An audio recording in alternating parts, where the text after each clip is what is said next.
আমার মা বোনেরা গো, একজন পরহেজগার নারী জান্নাতের মধ্যে ৭০ গুণ সুন্দরী হবে। ৭০ দ্বারা উদ্দেশ্য হলো ৭০ গুণ সুন্দরী হবে। আমার মা বোনেরা গো,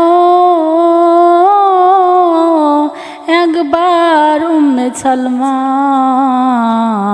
রাদিয়াল্লাহু তাআলা আনহা রাসূল সাল্লাল্লাহু আলাইহি ওয়াসাল্লামের কাছে গেলেন। ডাক দিয়ে বলতেছে, ইয়া রাসূলুল্লাহ, ইয়া হাবিবাল্লাহ, বলেন তো দেখি দুনিয়ার মেয়েরা সব থেকে সুন্দর না জান্নাতের মেয়েরা সব থেকে সুন্দর? আমার নবী বললেন, ও উম্মে সালমা, দুনিয়ার মেয়েরা সব থেকে সুন্দর। উম্মে সালমা অবাক হয়ে বললেন, ও নবী, দুনিয়ার মেয়েরা কিভাবে সব থেকে সুন্দর আপনি আমারে বলেন? কারণ দুনিয়ার মেয়েদের মধ্যে তো অনেক নাপাকি আছে, তারা কিভাবে সব থেকে সুন্দরী? কারণ জান্নাতের মেয়েদের মধ্যে তো কোনো নাপাকি নাই, তারা তো নূরের তৈরি, তারা তো সব থেকে সুন্দর হওয়ার কথা। আমার নবী বললেন, ও উম্মে সালমা, সুন্দর হওয়ার কারণ হলো যদি কোনো দুনিয়ার নারী সময় মতো সঠিকভাবে ৫ ওয়াক্ত নামাজ আদায় করে, পর্দা করে চলে, লজ্জা স্থানের হেফাজত করে, রমজান মাসে রোজা রাখে, তারাই সব থেকে সুন্দরী হবে। তাদেরকে জান্নাতের মধ্যে রেশমি পোশাক পরানো হবে। যদি কোনো নারী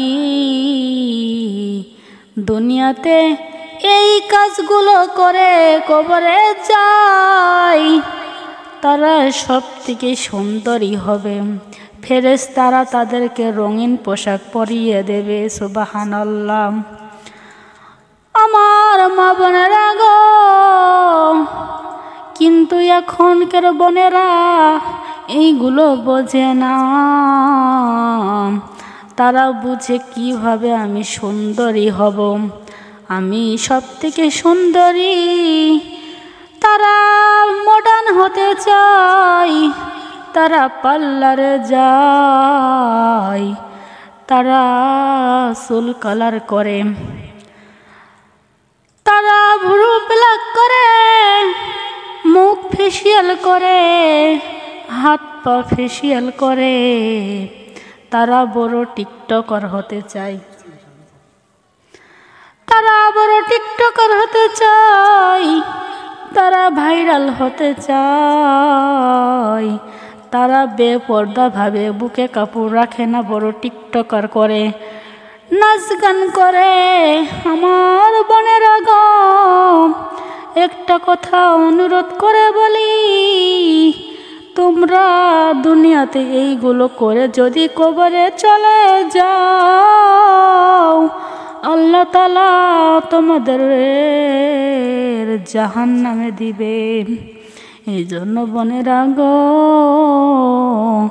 টিকটকার গান বাজনা বাদ দিয়ে সঠিকভাবে পর্দা করে চলো, ৫ ওয়াক্ত নামাজের হেফাজত করো, আল্লাহর কাছে ক্ষমা চাও, আল্লাহ তাআলা অবশ্যই তোমাদেরকে মাফ করে দিবে।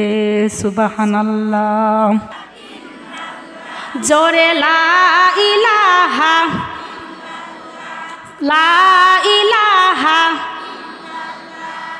লা ইলাহা। আসিয়া খেলে রে প্রেম খেলা, ফেরাউন যাইতারে কত জ্বালা, যতই জ্বালা দাউরে ফিরাউন ছাড়িব না নবীজির কালেমা। লা ইলাহা লা ইলাহা লা ইলাহা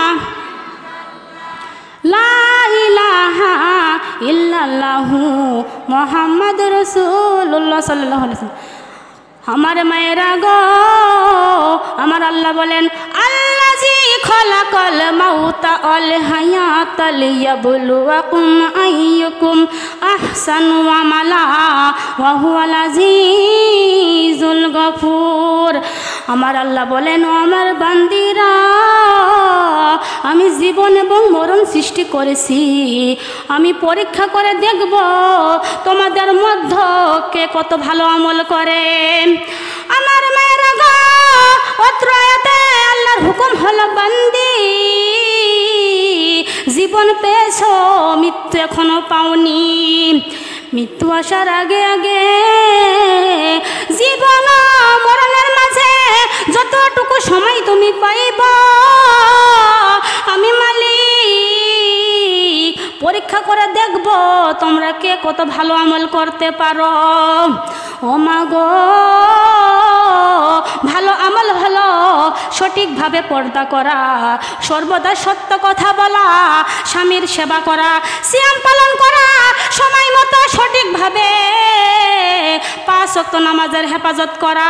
বলেন না সুবহানাল্লাহ। এক সাহাবী নবীজির নিকট ডাক দিয়ে বলতেছে, নবীজি আল্লাহর নিকট সবচেয়ে প্রিয় এবং সুন্দর আমল কোনটি? আইয়ুল আমালু হাব্বু ইলাল্লাহ ওয়ালা আসসালাতু লিওয়াক্তিহা। নবীজি বললেন আমার উম্মত, সময় মতো নামাজের হেফাজত করো, কেননা এই নামাজ যত ইবাদত আছে সবচেয়ে সুন্দর এবং আল্লাহর নিকটে প্রিয় আমল। আগেই বলেছি 4টি আমলে নারীদের জান্নাতের 8টি দরজা খোলা। 1 নম্বরে বলেছি নামাজের কথা। ইজা সাল্লাত মারআতু খামসাহা ওয়া সামাত শাহরাহা ওয়া হাফিজাত ফারজাহা ওয়া আতাআত যাওজাহা। যেই নারী বান্দি 5 ওয়াক্ত নামাজের হেফাজত করবে সে জান্নাতে যাবে। এই জন্য মাজান 8টি জান্নাতের দরজা তাদের জন্য খোলা থাকবে যারা সঠিকভাবে নামাজ আদায় করবে। আমার মা জান গো, এই নামাজ এত গুরুত্ব, এই নামাজ এমন একটা জিনিস। মুসা নবীর জামানায় একজন জিনাকারিনা মহিলা ছিলেন।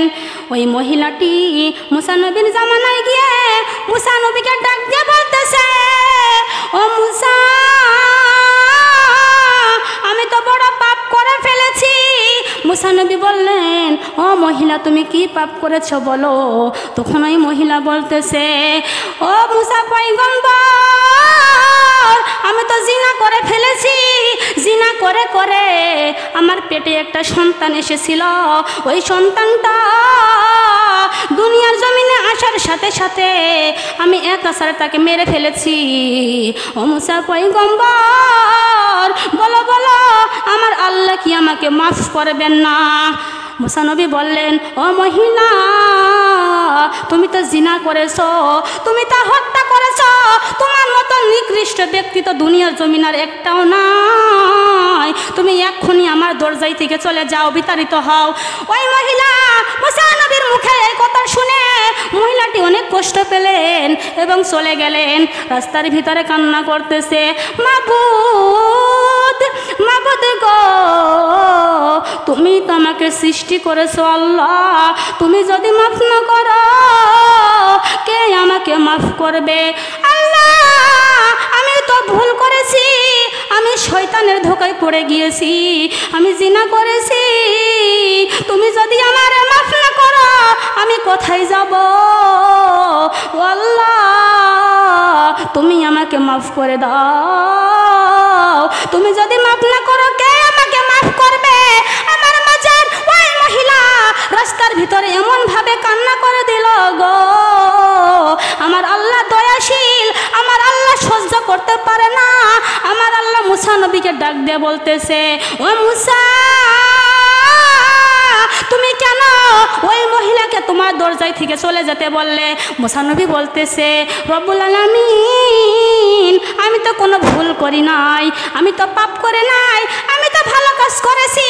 ওই মহিলা তো জিনা করেছে, হত্যা করেছে, এমনকি আমার কাছে এসেছিল, আমি তাকে তাড়িয়ে দিয়েছি, তাকে তো মাফ করা যায় না। সে তো হত্যাকারিনী, জিনাকারিনী, ওর মতো নিকৃষ্ট আর একটাও তো দুনিয়ার জমিনে হতে পারে না। আমার আল্লাহ বলতেছে, ও মুসা, মুসা রে,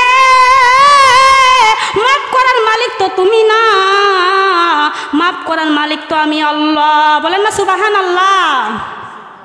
ও মুসা, তুমি তো ভুল করেছো, আমি মাফ করার মালিক, তুমি তো মাফ করার মালিকই না।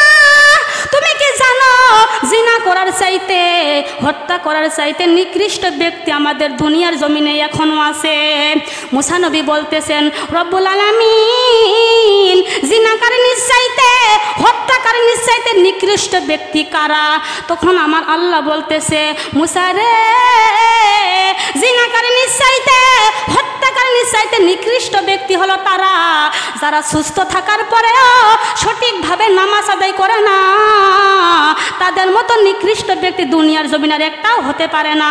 কথা বলেন ঠিক কি না? তাহলে কি নামাজ, আল্লাহ বলছে, আমার বান্দি, তোমরা ভুল করো হাজারটা, তোমরা যদি আল্লাহর কাছে খাস মনে, আল্লাহর কাছে তওবা করে নামাজ আদায় করো, আমি আল্লাহ অবশ্যই মাফ করে দিব। এই জন্য আমার মা বোনেরা, কেউ যদি ভুল করে, অন্যায় করে, বেপরোয়াভাবে চলে, এমনকি নামাজ পড়ে না, তারা যদি আল্লাহর কাছে মাফ চায়, কেউ জানে না সে বড় পাপ করেছে, জিনা করেছে, হত্যা করেছে, কিন্তু তার কথা কেউ জানে না, তার কথা জানে কে? আল্লাহ। সে যদি আল্লাহর কাছে বলে, আল্লাহ, আমার কথা আমার মা জানে না, আমার কথা বাবা জানে না, আমার কথা দুনিয়ার কেউ জানে না, কিন্তু তুমি জানো আল্লাহ, আল্লাহর কাছে যদি সে কান্না করে, তওবা করে, আল্লাহ অবশ্যই মাফ করে দিবেন। এজন্য মাজান, এই নামাজ এমন একটা জিনিস, একবার বিশ্বনবী হযরত মুহাম্মদ সাল্লাল্লাহু আলাইহি ওয়াসাল্লাম, তিনি খুব অসুস্থ হয়ে পড়লেন। কি হয়ে বললেন? তিনি অসুস্থ হয়ে পড়লেন। হযরত আয়েশা রাদিয়াল্লাহু তাআলা আনহার উরুর উপর মাথা রেখে আমার নবী সাল্লাল্লাহু আলাইহি ওয়াসাল্লাম বলতেছেন, ও আয়েশা, এটা কিসের সময় গো? হযরত আয়েশা রাদিয়াল্লাহু তাআলা আনহা বললেন, নবী গো, এটা এশার নামাজের সময়। আমার মা জান, আমার নবী বললেন, আয়েশা,